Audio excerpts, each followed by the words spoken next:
ये chapter number 4 है आपका, टर्निंग इफ़ेक्ट ऑफ फोर्स। इससे पहले जो चैप्टर गुज़र चुके हैं उनके बारे में आप टेंशन नहीं लें, लेकिन अभी फ़िलहाल हमें इस चैप्टर को 4 को देखना है। तो बेटा इसका नाम ही देखें, टर्निंग। टर्न का मतलब यूँ, ठीक है, एक रोटेशन।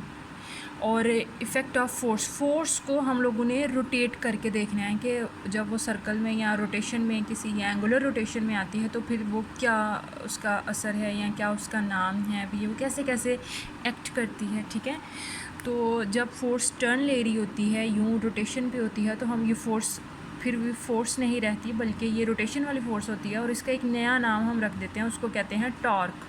क्या कहते हैं? टॉर्क। ठीक है, तो टर्निंग इफेक्टिव फोर्स का दूसरा नाम क्या है? टॉर्क। आप इसकी ऐसे एग्जांपल समझिए कि आपकी जो डोर है इसके साथ एक हैंडल लगा होता है, डोर हैंडल।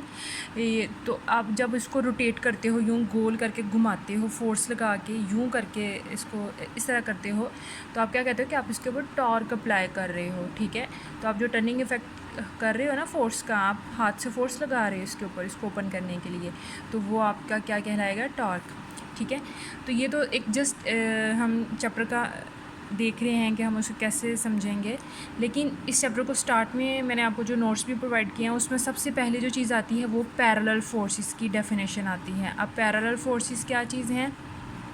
मान लें कि एक जगह पे बहुत सारी फोर्स लग रही हैं, ठीक है, वो बहुत सारी फोर्सेस इस तरफ लग रही हैं, इस तरफ एक ऑब्जेक्ट पड़ा हुआ है और उसके ऊपर बहुत सारी फोर्सेस इस तरह करके ना तो लग रही हैं, कुछ इधर को आ रही हैं, कुछ इधर को आ रही हैं, कुछ इधर को जा रही हैं, कुछ इधर को जा रही हैं।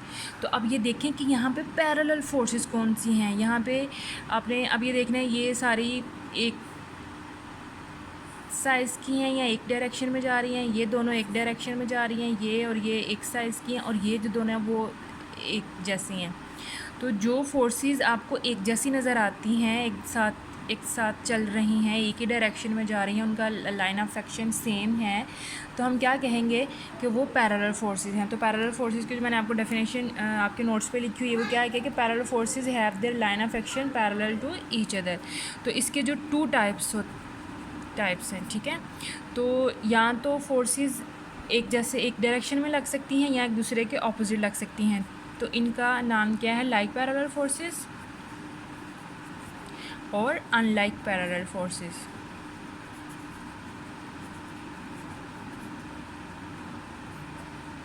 ठीक हो गया, तो ये टू टाइप्स हैं इसकी, तो ये मैंने दोनों का लिख लिया। अब लाइक पैरेलल फोर्सेस क्या होंगी? लाइक का मतलब है कि एक जैसे, यहाँ पे लाइक का मतलब पसंद करना नहीं है बल्कि क्या है? एक जैसा। तो अब यहाँ पे ये देखें, ये दोनों फोर्सेस एक जैसी हैं ना, एक जैसे वैल्यू के साथ जा रही हैं और एक ही डायरेक्शन में जा रही हैं, तो ये लाइक पैरेलल फोर्सेस होंगी। हम लाइक पैरेलल फोर्सेस की डेफिनेशन क्या बनाएंगे कि like parallel forces are the forces that are parallel to each other and have the same direction. जिनका सेम डायरेक्शन है और एक ही लाइन में जा रही हैं वो क्या कहला रही हैं? Parallel forces.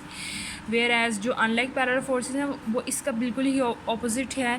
मान लो कि एक फोर्स सामने को जा रही है और एक उसको वापस आ रही है, ठीक है, एक उस तरफ लग रही है और एक इस तरफ लग रही है, तो ये दो जो फोर्सेस हैं ये दोनों एक दूसरे के क्या हैं? ये पैरेलल तो हैं, एक ही सेध में हैं, एक दूसरे के साथ जा रही हैं, लेकिन क्या है?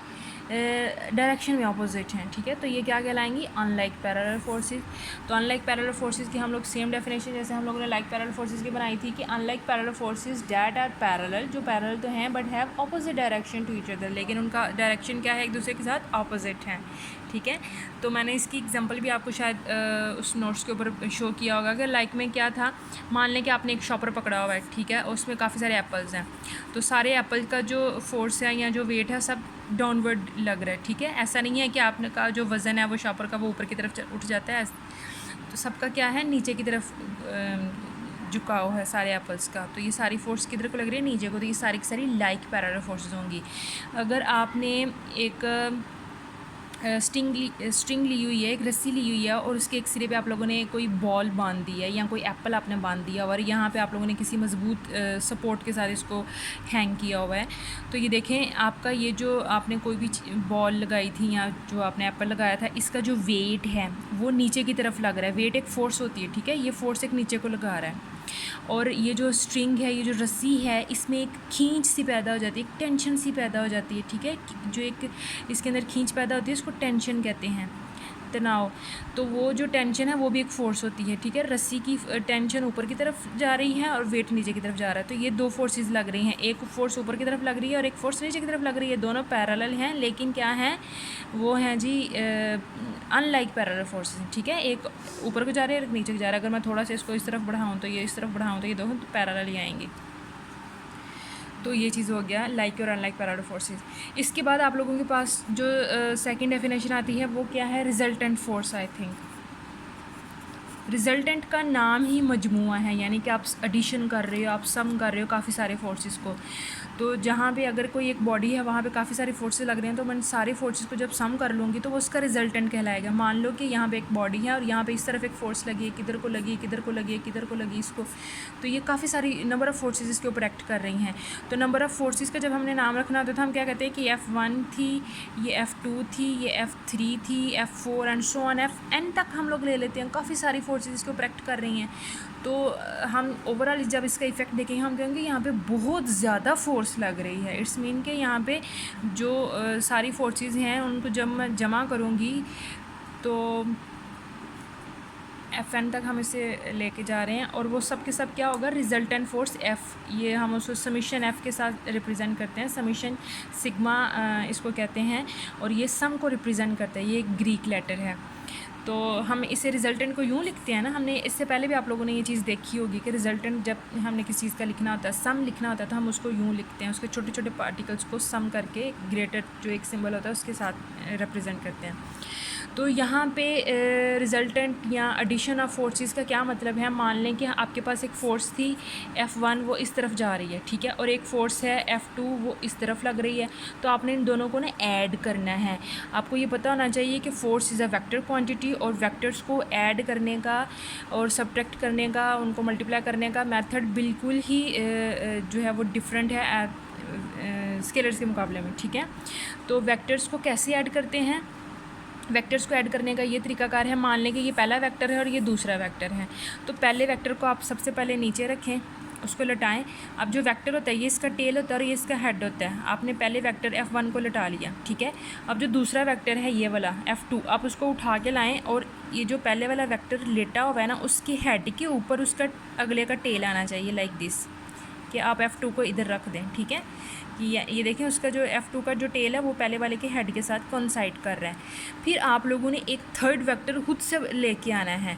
अब थर्ड वेक्टर वो भी ऐसा ही एक वेक्टर होगा। अब उसको कैसे लेके आएगा, आप उसको यूं लाइन एक ड्रॉ करें लाइक दिस, कि उस जो थर्ड वेक्टर आप बना रहे हो उसका जो टेल है वो पहले वाले के टेल के साथ, और उसका जो हेड है वो दूसरे वाले के हेड के साथ टकरा रहा हो, कोइंसाइड कर रहा हो, ठीक है।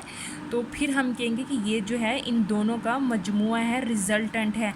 इन दोनों फोर्सेस को अपने ऐड करके ये थर्ड फोर्स आपने यहाँ से ऑब्टेन किया है। ये ऐसा ही है जैसे कि अगर आप लोगों ने इधर से 2 की वैल्यू जा रही है, इधर से 3 की वैल्यू जा रही है, तो 2 और 3 को ऐड करें तो बदले में क्या बन जाएगा, 5, ठीक है। ये चीज़ है कि आपने इस तरफ 2 और 3 को ऐड किया और रिज़ल्ट में आपको क्या मिल रहा है, 5। तो ये जो रिजल्टेंट फोर्स है वो F है, ये यहाँ पे। अब रिजल्टेंट फोर्स कौन सी फोर्स है, वो ये जो फोर्स आ रही है वो इन दोनों का कंबाइंड इफेक्ट लेके आ रही है, ठीक है। तो हमने जब इसका डेफिनेशन बनाना तो हम कहेंगे कि this resultant force represent the combined effect of both the forces added. तो यहाँ तक आपका ये जस्ट फोर्सेस का कॉन्सेप्ट है। नेक्स्ट अभी हम देखते हैं कि हमारे क्या आ रहा है।